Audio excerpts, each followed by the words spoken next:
Welcome to the Motoring Podcast, your weekly discussion of motoring news. This is episode 596 on Tuesday, the 17th of September, 2024.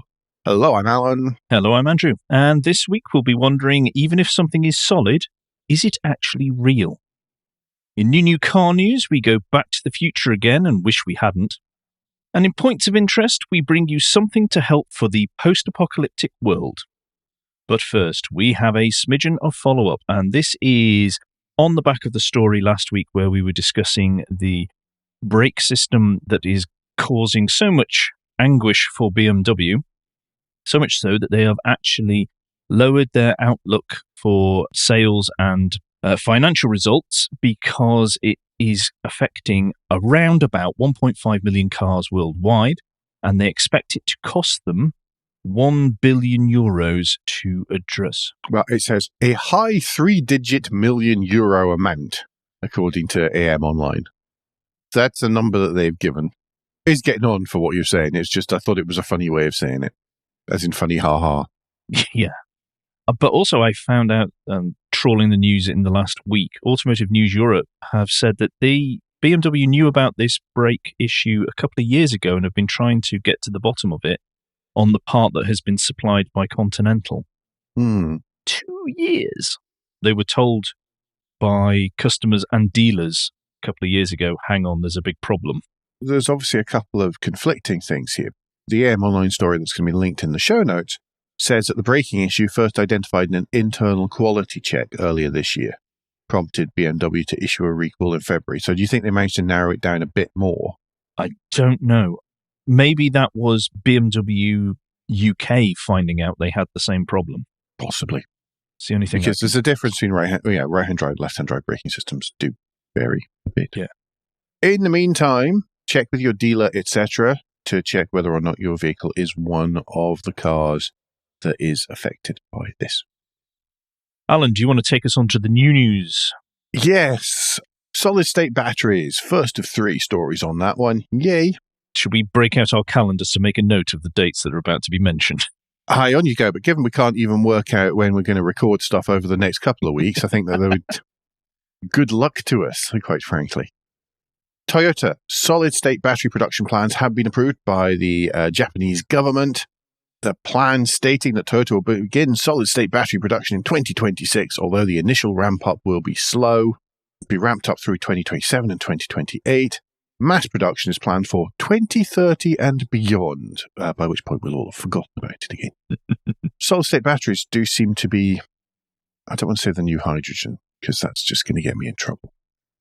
But it does seem to be the latest. Well, we're almost there. Yes. Yep, it's coming soon. It's definitely one of those techs that's just a couple of years away or a year away, and then it's not. And then there's another huge announcement. Oh, we're almost there. Now, let's be clear. We're not dissing solid-state batteries because they would be brilliant, particularly when we talk about a couple of other stories associated with this. And they discuss the range and the cost benefits to making batteries more affordable. I think it would be amazing because also there's the charging time as well. Yes. With the solid-state battery, a big thing is filling from completely flat to full in roughly 10 minutes or so. And at that point, we can remove all our concerns of how long one has to wait for charging, depending on the charging infrastructure and what chargers they would need. But I presume it's the same ones as we got now, which will help remove a real worry, an actual proper worry that people have, and a constraint that people have in their lives. That would help commercial vehicles immensely, like vans. We're not dissing solid-state batteries, whilst we are poking fun at the constant, oh, they're nearly here, stories. Yeah. Speaking of the next solid-state battery story. Yep, Mercedes and a battery production company called Factorial have stated that they are working together to produce a solid-state battery. However, we don't know when that might appear. Factorial already have a apparently quasi-solid-state battery. It's a mushy battery. Yeah, I think it's just less liquid involved. Or is it liquidy with lumps in? But they can actually be produced on similar lines that are already being used for conventional lithium-ion and those types of batteries, which means that, according to this Reuters article linked in the show notes, that production of which could scale up faster. I think it's a production. One of the things with solid state, I think, is probably the productionization. Yes. We always see that, don't we? We see, here's a battery. But to make them commercially viable, as in to be able to produce a lot quickly, that's a few years off. So flicking back to the Toyota story briefly, I accidentally looked at some of the comments underneath the story, which is something I tried to avoid doing for the, for mental health purposes. mental health and blood pressure and all these kind of good things. And they said, and someone there's commenting actually did, so when Toyota claimed back in 18 or 19, they already had fully functional solid-state batteries driving around, it wasn't all true. What a surprise. And then someone else has come in and said, no. They are working prototype K cars running with solid-state batteries, just that the performance wasn't good enough. And then someone else has said, no, there are solid-state batteries, but it's just they didn't know how to produce them. And that's the difficult process. Yeah, I don't think we're a million miles off with that. Remember the last time Mercedes joined up and partnered with a little-known battery company to create some EVs? It was this thing called Tesla? Small battery company somewhere in California. Wonder what happened to them. Yeah. Yeah. Anyway, do you want to take us back to China as we round out solid-state battery corner? Yes. Please don't let this become a regular feature. No, I won't. MG and its parent company SAIC is due to have solved all of the big problems and put solid-state batteries into a production EV next year. They're going to launch their first electric car with a solid-state battery in 2025. That's quite a promise, because that's 12 months earlier than they were previously saying. Yes, which is quite impressive. Now, they've already revealed the L6, which has a 133 kilowatt-hour semi-solid state. Try saying that after a couple of drinks. It's bad enough after half a mug of coffee. Battery that promises to deliver a range of up to 673 on the Chinese CLTC test cycle. Charging it for just 12 minutes adds 249 miles of range. I imagine it's 673 miles. Everything else here is in miles. Well, this is the first one we can hold properly to accountable, because it is only next year. By the end of the second quarter next year, we should have seen a battery announcement from them. And by the end of the year, we're supposed to be able to buy a car with said batteries. Can I just point out, the battery has a very good name. It is a Lightyear battery. There's a joke about it creating a buzz, but we're not going to go there just in case it's a short circuit. Yeah. The jokes are really bad today. Anyway, moving on, but going back to Toyota. Moving on, but going back. Toyota has lowered their EV production targets. Now, that sounds quite bad, and numbers-wise it is. However, they're reducing from 1.5 million units down to only 1 million EVs being produced in 2026. That's still a massive jump on where they are now, and where they expect to be next year. They expect to have produced 400,000 odd electric vehicles. In 2023, it was 100,000. And it's going to be, from January to July 2024, it sold around 80,000 units. The challenge they've got at the minute is their global EV is essentially the same vehicle, be it Lexus or Toyota or indeed a Subaru. And the challenge it has is that it doesn't really bring anything. I saw one the other day. It doesn't bring anything to the market. Sorry, the fact that I saw one the other day is a surprise. Gives you an idea of just where they stand amongst everything else. And the challenge is it doesn't have great range. It doesn't have, and it's not particularly quick. And it's quite expensive. There's nothing outstanding. Between those three factors, you've really got to want one, or just need something that's available before you would buy one, or be a Toyota Lexus diehard. If only we knew any of them. I say that, and I'll be honest, not even I would buy one of them. There are better offerings out there if I wanted an EV. And that's just the capability we're talking about here.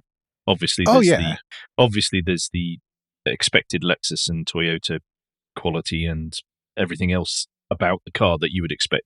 It's purely talking about the EV-ness of it.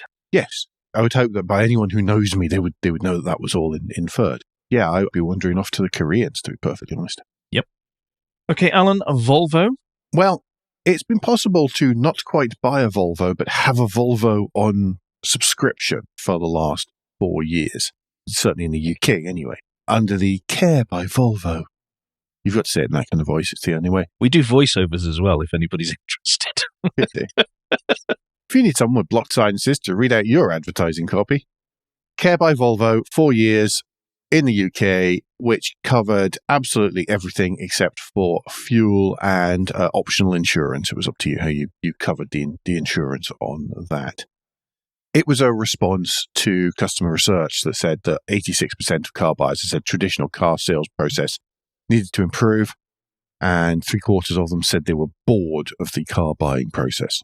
The idea was that this could be done mostly online, basically walk in, walk out at the dealership, and that was that. Within a year, Volvo was saying that 15% of its retail sales was via Care by Volvo.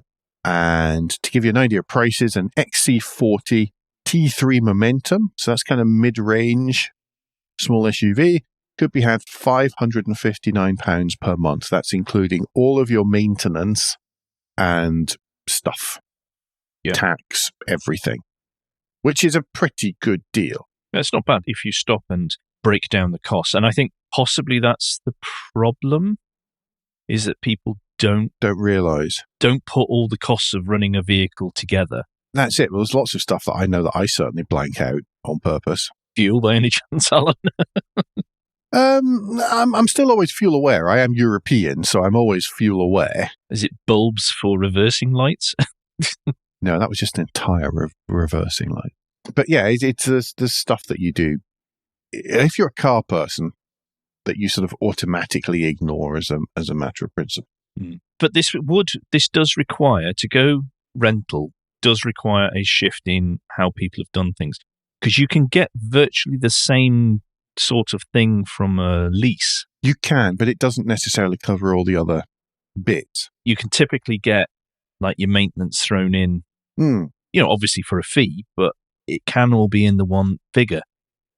Whilst, it does say in this AM Online article, they talk to other people who say, no, this is an attractive business model or a way of someone getting a car, particularly if they're younger.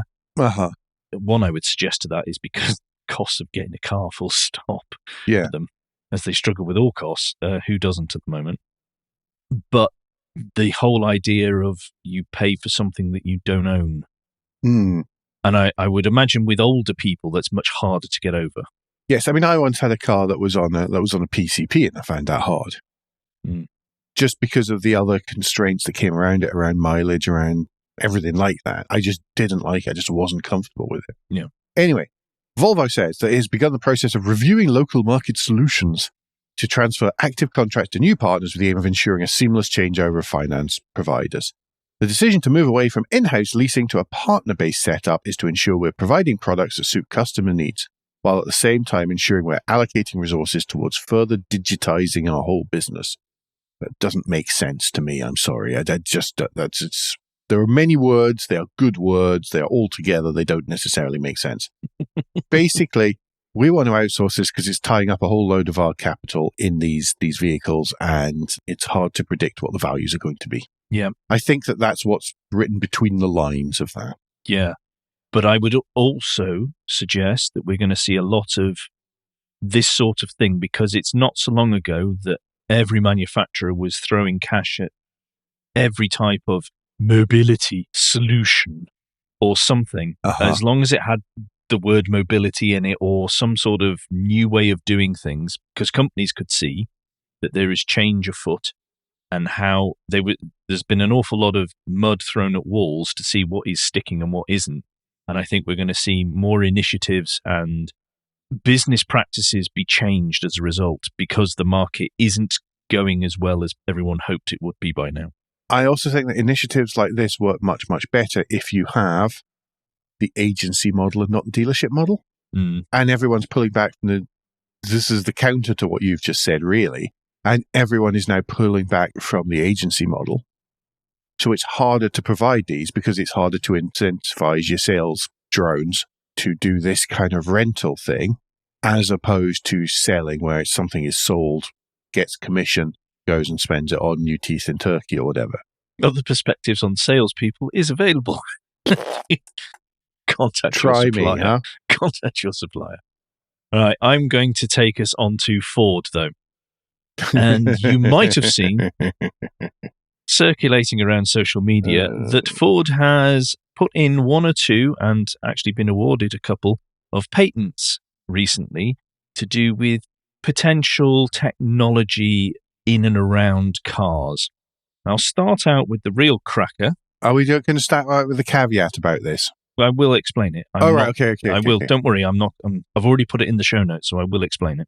Right. The first patent I'm going to discuss is how Ford wish to use your historical data in the car, guesswork on where you're going, and listen into your conversations. Yes, you heard that correct. For them then to decide what adverts they are going to give you, either projected on screens or through the speakers, which is a nice, sweet touch, that they feel would be applicable to you and something that the occupants of the car would want. And we do have to remember, with all patents, just because one is in and or has been approved does not mean it is going to happen. However, I think we can get an indication on a company's thinking. Yes, thinking is a good word there. Thank you for that. They're thinking on how they might potentially maximize income opportunities or some such slide from a consultant's slideshow. Yeah, absolutely. This one is particularly insidious. No one should be listening in on conversations in a car. There's been such a backlash. This one crosses the creepy line. Definitely crosses the creepy line. It was bad enough. Last week, I was at the office. I went out to the car at lunchtime and it got in and my phone connected to the CarPlay and it came up and said, "This is a significant location. Do you want to go there?" And I realized that it was Chipotle. It was suffering because that's where I normally go for lunch. It didn't say, it wasn't advertising, but I just thought it was really funny that it could have done, because obviously at that location there are a number of food places. And it was just like, no, you're just prompting me where I should be going, much like sometimes on a Sunday afternoon I get in the car and it says, "Trader Joe's then?" And you go, "Yeah, I'm going to Trader Joe's to go my shopping." And it's just reacting to my regular behaviors as opposed to anything insidious about me saying, "Hey, I'm off to Chipotle. Does anybody want anything?" But that's still bad enough that it's just off your behaviors, that someone has decided what we need to do is give suggestions. It's kind of handy. It's about you get in lunchtime. the car, you hit the button and you go, it's about this day when he's in the office. But I don't think there's even that much behind it. I think it's like from this point on a Wednesday or a Thursday, he normally goes to. Yeah, that's basically what I was trying to describe. Yeah. Funnily enough, I don't like that, let alone the whole conversation thing. But the conversation thing is so way beyond. Conversation thing is so way over the line that it's really a problem. But then, it's no worse than having one of those voice assistant thingies in your home in most cases. Yeah, we've normalized the surveillance. I'm giving him an opportunity to put a tinfoil hat on, and I'm really regretting it already. It's not a tinfoil hat, though, to say that the business model is surveillance now. Yeah, it is, and that's just really disappointing. But let's move away from the horrific to the downright funny. And Ford also have submitted a patent where they wish to take advantage of, and this is their title for it, smart vehicle holograms. And one of the options that may be possible if the technology is ever developed and implemented in the car is that perhaps they will have holographic images of guards and guard dogs patrolling around your vehicle.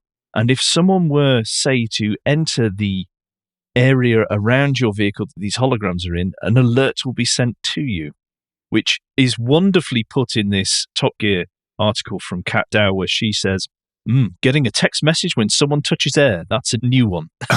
Yes, exactly. There's loads of this kind of stuff in there. But it also says other uses of such images would be add user convenience to day-to-day activities, according to the researchers. From viewing menus for restaurants and selecting movies by interacting with the hologram to listing turn signals and assisting with valet parking. Ford lists a whole load of other possible applications to make sure they've covered every scenario. Whatever.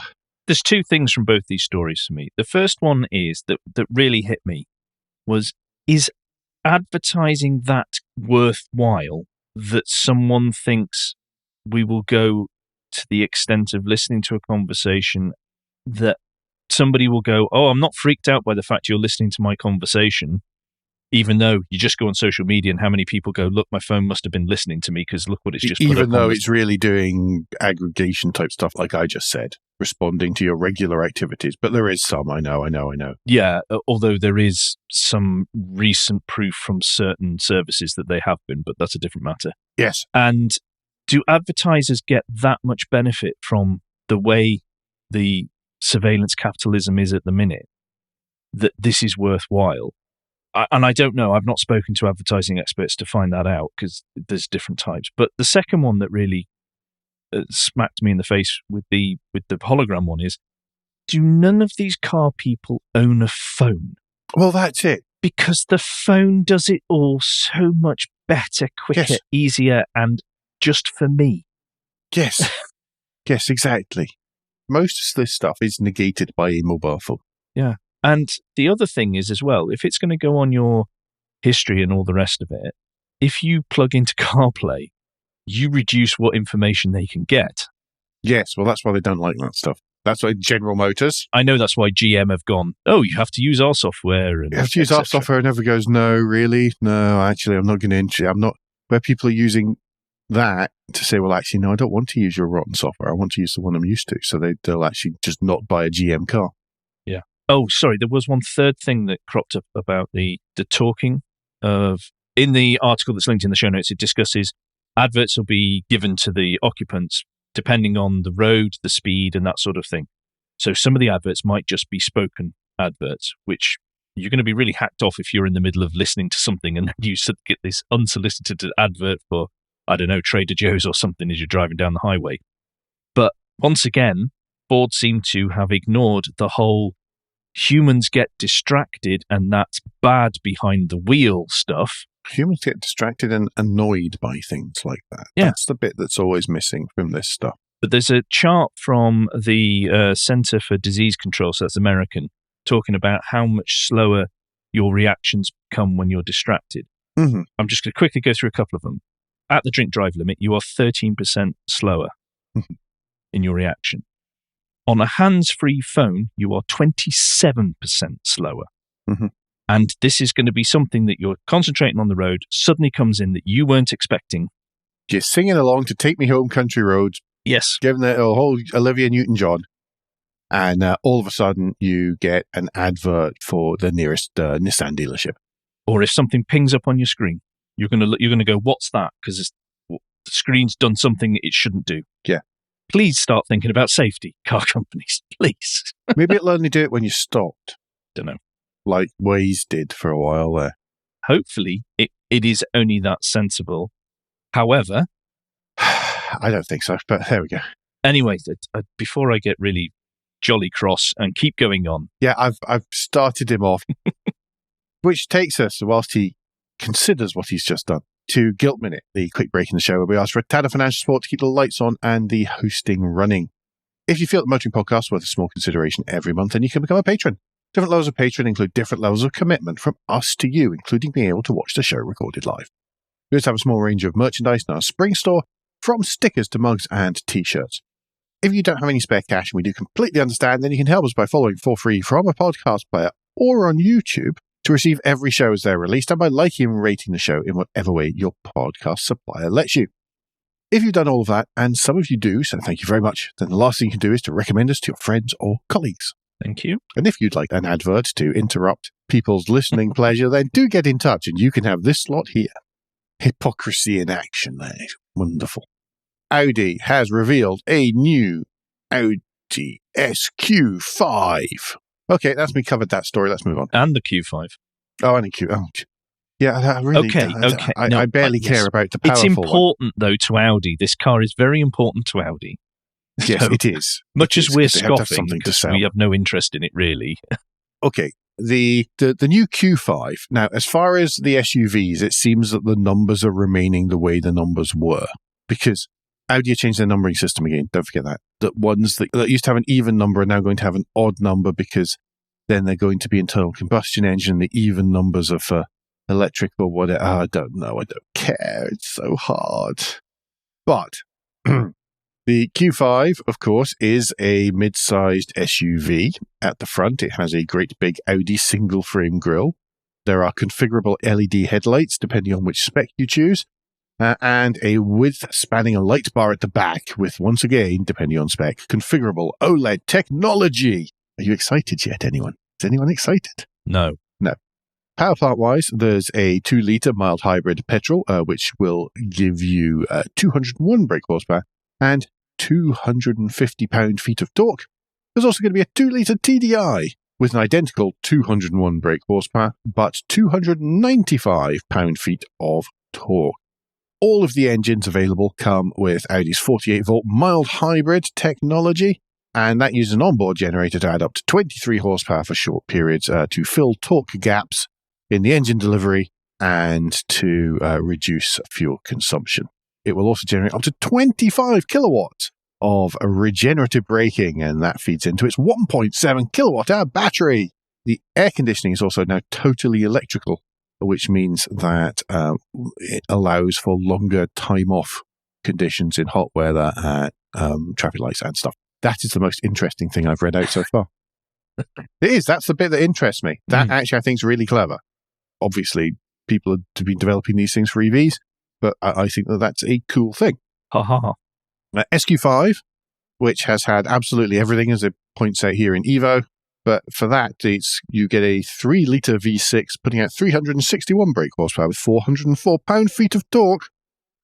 There are no official performance figures, but it's expected to 0 to 62 in less than 5 seconds at 155 mile an hour limited top speed. Largely neutral handling with a more agile front axle. That's good to know. SQ5 has air suspension and adaptive damping. Inside, you get an Audi dashboard, a virtual cockpit display, and a 14.9-inch central touchscreen. You can also option in a 10.9-inch passenger screen and a head-up display. Full UK specs pricing will be out in October, but expect the SQ5 to start north of £70,000 and the rest of the range in the £50,000 to £60,000 bracket. If that's your bag. I'm going to move us on to DS, and they revealed last week the SM Tribute concept, which is allegedly, and I'm probably going to use allegedly or supposedly a lot in this, allegedly a hark back to the original Citroën SM. They say. They have reimagined it, and honestly, I wish they hadn't. Okay, it's a really nice idea, but I like the thinking. I like the colour. The colour is very nice. I like the colour outside and inside. Those are good things. They are good colours. I do wonder if, I don't know if maybe I've had the fundamental misunderstanding with the SM over the years, is that they have put very, very large wheels on it. And one thing about the SM is that really it was a spaceship. And spaceships don't need large wheels. And so it looks odd because all of a sudden the things that really, really weren't important on the original, like the wheels, are extremely prominent and even at the back have an extra cutout because the wheels are too damn big. It just looks weird. And it looks all right. That's okay, isn't it? And then you look at the picture of, and it was you who pointed this out to me, Andrew, and then you look at the picture of it nose to nose with an original SM, and you just go, you missed it. You missed the mark, lads. Massively. It's not even close. I can see they've aped and used similar design cues. So like the line coming from the rear passenger window, back across towards the rear bumper. They have done that, but the rear window is nothing like that. And that is such a key element of the original SM, is the way that the side... It means the rear... Side window, sorry, yes. Side window, not the actual rear hatch. No, but equally, they've got different angles on the rear glazing, again, if you look in profile, and that could have been easily matched. It's just it's just too hard with the black bits. It's not the same proportions. And I understand cars get bigger and all that, and that's I'm not talking about that. That doesn't bother me. The scale difference doesn't bother me. But it's things like the bonnet's wrong, the roof, the leading up the A-pillar's all wrong. It's just wrong, and they've gone, oh well, we've we've put at the bottom of the bonnet and above the bumper behind a perspex or glass thing to show it. See, it's an SM. And it's like, it's like pastiche rather than celebration. Yes, I think that's quite a nice way of doing it. And the same challenge comes every time they try and do something based off a 2CV or derivative. It's just trying a little bit too hard to be a little bit too, believe it or not, to be a little bit too fancy. And I can't believe I'm saying that over a Maserati engine. Maserati engine, full LHM power, suspension, Citroen. But there we go.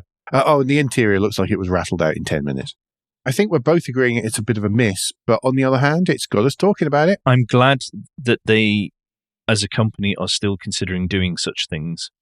Just hopefully learn from this. It's all right. There's going to be a very similar looking Peugeot version along in very shortly. Just with the lion's claw marks around the back, that's all. Anyway, would you like to take us to Somerset to sort of cleanse our palate somewhat?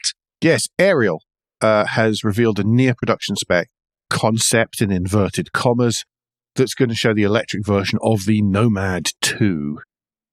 It's being called the E-Nomad, which is better than being called the Nomade. It will provide similar nutty performance to the combustion engine model, whilst having, according to Steve Cropley in Autocar, unique driving attributes. It's going to cost about £10,000 more than the £68,000 Nomad 2, and there should be more information along shortly. It shares the same space frame chassis as the ICE version, and it looks great. There's a rendering with a blue. They've got a roof this time, and this one's got a blue. The green that the picture's taken of is a bit shocking. I think it's probably the green and brown combo, and the vivid green they have chosen. Yes, but it looks strange against British countryside. I think if it was somewhere else, it would look better. Threatening skies. I like the blue one. Yeah. But this brilliant, fantastic. And they've made it so light as well, apparently. It's only 896 kilograms. Obviously, that's more than the internal combustion engine version. But to do that with battery tech, that's really impressive. Yeah, even as it is, the single motor delivers 281 horsepower, 360 pound-feet of torque. It could, with a little bit of tuning, put out 324 horsepower whenever it's sort of made sure it works at one. Then they'll try and ramp that up, see if they can. Very cool. Lots of lightweight stuff. Lots of British engineering in there. Good stuff. Yep. Right, I'm taking us to Italy. And the news that Fiat are pausing for 1 month only, apparently, the production of the 500e, so that's their electric 500. I think the real big problem for Fiat with the 500e is there's too much competition that does it better for the same price or cheaper because they're constrained by the platform. Yeah, it depends what you mean by better, because the 500e is actually a good little car. It's just that it's a premium offering. It's now a premium offering in that marketplace. It's only 118 miles WLTP, though. That's what I mean by offering more. Yes, that's what I'm saying is that we're in agreement here, but as opposed to a Dacia Spring, which is you're getting built to a price, some hard plastics, etc. The 500e does not feel like that. Yeah. It's a very small grown-up car. And as opposed to something which has been designed to a budget from the very start. There's little electric buttons to open the doors and things, and that's why it costs more. The challenge is that the people who would pay for that live in the middle of Milan, Turin, wherever there isn't necessarily a charging infrastructure, so why change out their Lancias for the 500e at the moment? When there's no infrastructure there for refueling. And quite frankly, their Lancia can sit there and collect dust for 3 weeks and then they can start it to drive to the mountains or whatever. Yeah.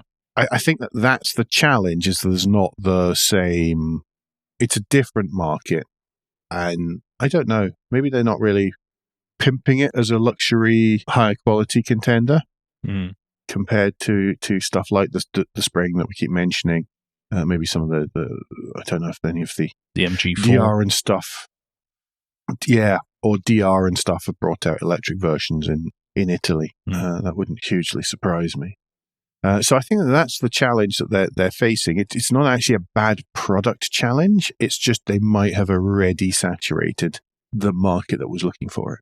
Yeah, the sooner they can get those 21k small EVs that we've discussed recently and really like the look of, the better for Stellantis, quite honestly. If I was in the market for a small electric car and it was the choice between a new Mini and a new Mini electric and a 500e, I would be strongly tempted by the 500e.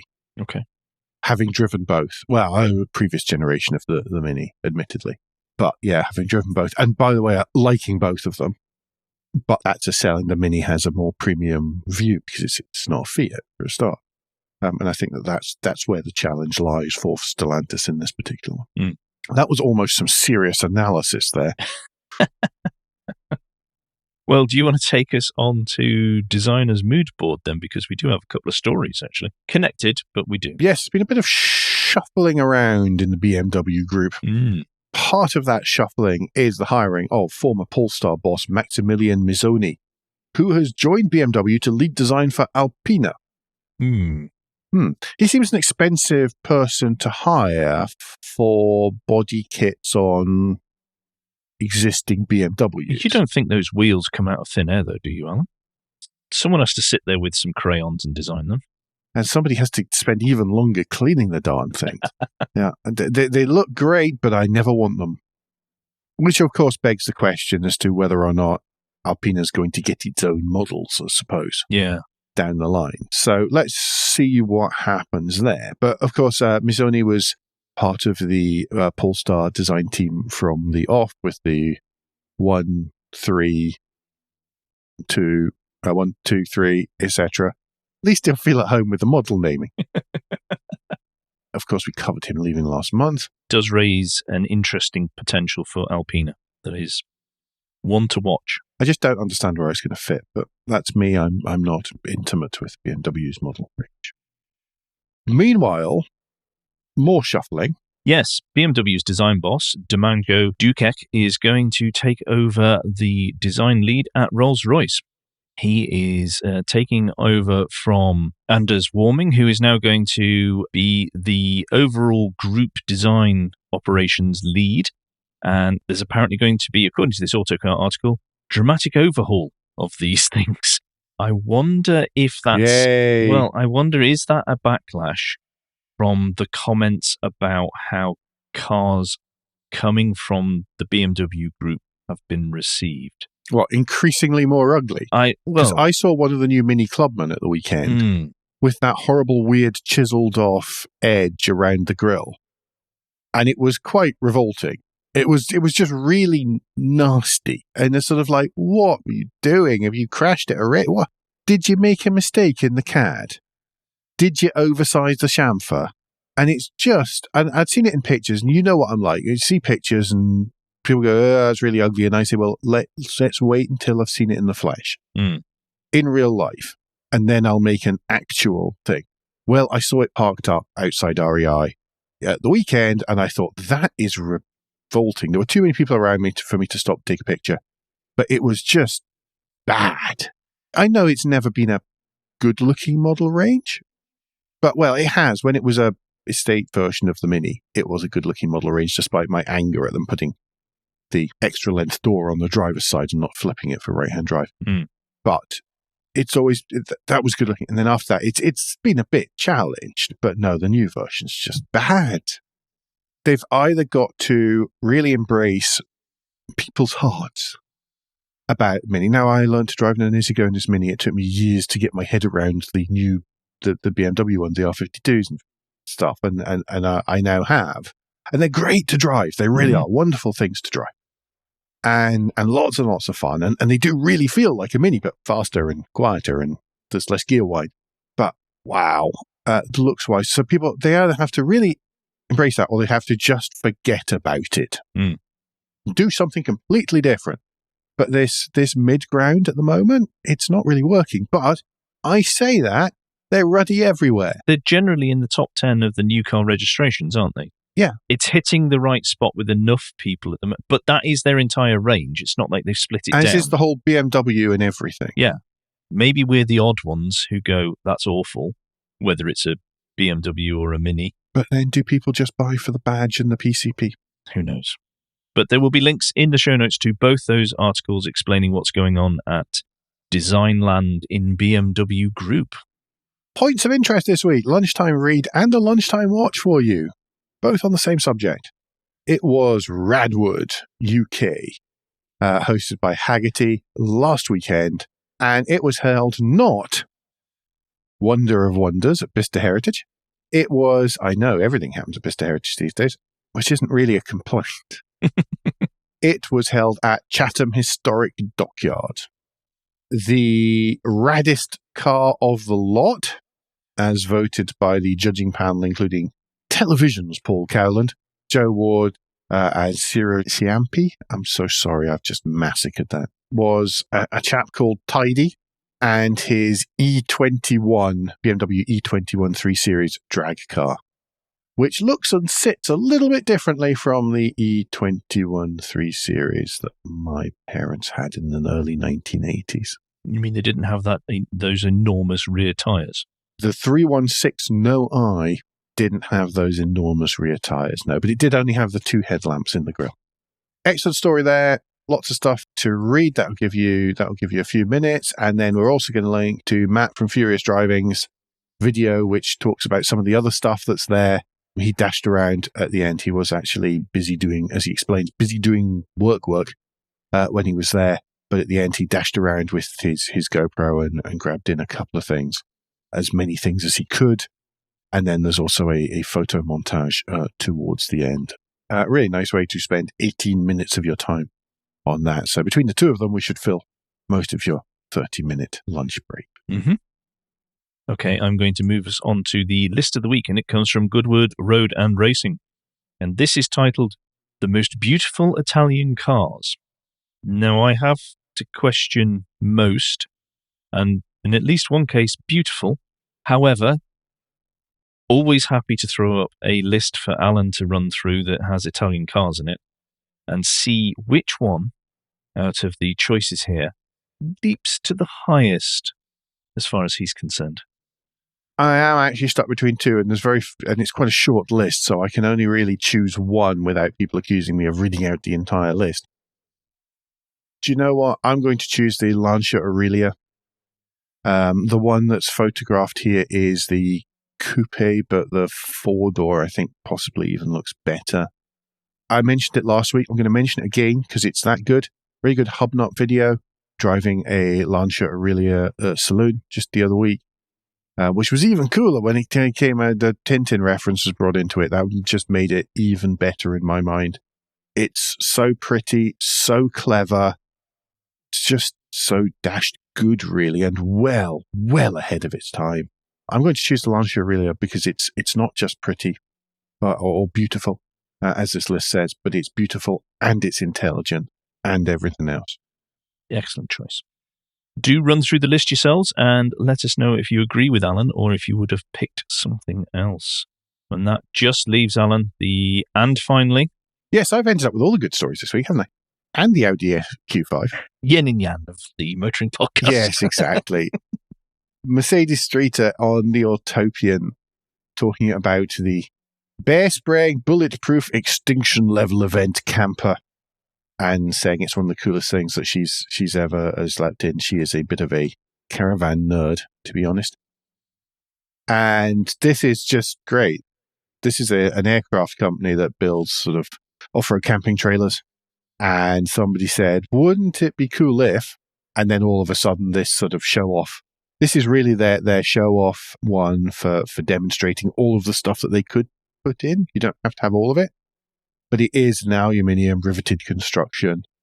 It's a camping trailer because it's not a caravan. Mm. And, it's got some fold out bits and a fold out kitchen at the back and things, but it is meant to be bear proof and all sorts of stuff. If for anyone who's trying to imagine it, if you've ever seen any of the Australian Outback extreme trailers, it's that kind of thing. It's along those lines. So fab. Yeah, it is. It's really cool. And they sort of build it from the inside out. And it talks about, the article's great. It talks about all the construction method and all of those kinds of things. And this really struck a chord with me because I was all up for buying a roof tent. And I did. I bought a sleeping bit for the back of the Lexus. That was great. And then I remembered that bears exist over here. And unlike the UK, where the worst thing that might happen is a fox takes a poop outside your tent or something, then actual, if you are camping somewhere here, there might be all sorts of things out there that could kill or maim you. And then all of a sudden, this didn't seem like such a good idea anymore. So maybe I was just going to stay in a Holiday Inn instead. Got no sense of adventure, Alan. Yes, but I do have a sense of survival. Have a read of this. It's really interesting, just the engineering and the quality of engineering as well, which you so often don't see in caravans. Well, it's like the door into the sleeping compartment. It's got one of those wheel handles as though you're in a submarine sealing the hatch. That's because the bears can't do that. And it's fantastic. It's just... There is good reason for that. It's because bears can work door handles. No, I know, yes. And the bins, I was in, obviously I was in quite a few national state parks when I was on holiday. And all the bins are bear-proof. So you have to sort of reach in and you have to sort of reach up and around and to open them. There's always a bit of a thing because they've had to make the entryway to the handle small enough that a bear can't really get its claws in and its paws and do stuff that way. And you think, I'm not so keen on the whole camping thing anymore. Mm. That's the And Finally. It's a bonus lunchtime read. It's a cracker. Yes. One parish note before I finish. We will be recording a day later next week. Yes. Well, 2 parish notes. The second one is thank you to all the kind messages after we said, please tell people whose stuff you like that you like it. That we really weren't doing that for us, but the ego boost is fantastic. Yeah, I wasn't even thinking about us when we said that, and it was completely unplanned. Yeah. But I was thinking about lots of stuff that I'd read by other people recently saying it's about screaming into the void. Thank you, everyone who said to us. Hopefully you said to other people as well. Yep. It was quite an important message, which is why it then got put out on all of the socials. Yes. I feel. Anything else that I've forgotten? No, I think that's it now. Excellent.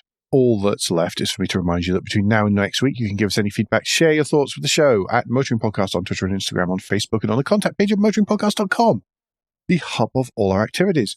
Remember, you can support us financially via Patreon. Please leave a review and rating on Apple Podcasts or however your app lets you do such a thing. Andrew, what's the best way to get in touch with you? Best way to get in touch with me is if you search for Crack Windscreen on Mastodon, or I am under my actual proper name on LinkedIn. And Alan, if people would like to get in touch with you to say that you've been a complete blouse by not wanting to be eaten by bears, what's the best way for them to do that? I mean, there's plenty of eating on me these days, but yeah. Best way, any other social media platforms used by people over 35 will work just fine. In every case, I'm at AJP Bradley. That's Bradley, because you will get upset if I don't spell it. We will be back very soon, but until then, I've been Alan Bradley. I've been Andrew Clues. And safe motoring.